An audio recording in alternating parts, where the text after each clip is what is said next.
หน้า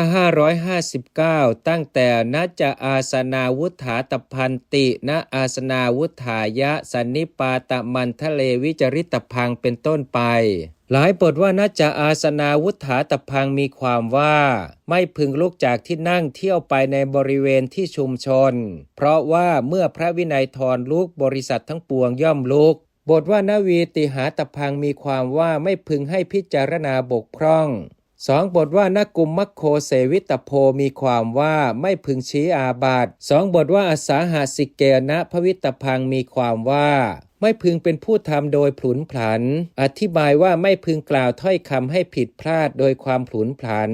บทว่าวัจนะคเมนะมีความว่าพึงเป็นผู้มีปกติอดได้ซึ่งถ้อยคำที่หยาบคายบทว่าหิตาปริสักกินามีความว่าพึงเป็นผู้แสวงหาประโยชน์คือขวนขวายเพื่อประโยชน์ในบททั้งสองมีอธิบายดังนี้ว่าการุณาและธรรมเป็นส่วนเบื้องต้นแห่งการุณา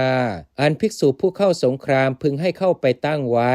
บทว่าอนัสสุรุเตนะได้แก่ไม่พึงเป็นผู้กล่าวถ้อยคำหยาบคายอธิบายว่าถ้อยคำที่ไม่ดีกล่าวคือถ้อยคำชวนวิวาทเรียกว่าถ้อยคำที่หยาบคายคำหยาบคายนั้นอันภิกษุผู้เข้าสงครามไม่ควรกล่าว2บทว่าอัตตาปริคเหตโพมีความว่าพึงตรวจดูตนอย่างนี้ว่าเราสามารถจะวินิจฉัยคือระงับอธิกรณ์หรือไม่หนออธิบายว่าพึงรู้ประมาณตน2บทว่าปโรปริคเหตโพมีความว่าพึงตรวจดูผู้อื่นอย่างนี้ว่าบริษัทนี้เป็นลัทธิหรือหนออันเราอาจจะให้ยินยอมหรือไม่2บทว่าโจทโกปริคเหตโพมีความว่าพึงตรวจดูโจทย์อย่างนี้ว่าผู้นี้เป็นโจทย์โดยธรรมหรือไม่หนอ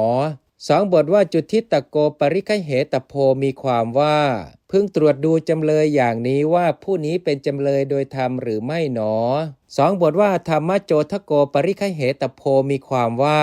พึงรู้ประมาณโจทย์นั้นแม้ในบทที่เหลือก็ในนี้แล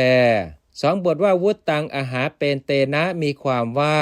ไม่พึงยังถ้อยคำอันโจทย์และจำเลยกล่าวให้ตกหล่น2บทว่าอาวุธตังอัปปกาเสนเตนะมีความว่าไม่พึงแซมข้อความซึ่งไม่ได้เข้าประเด็น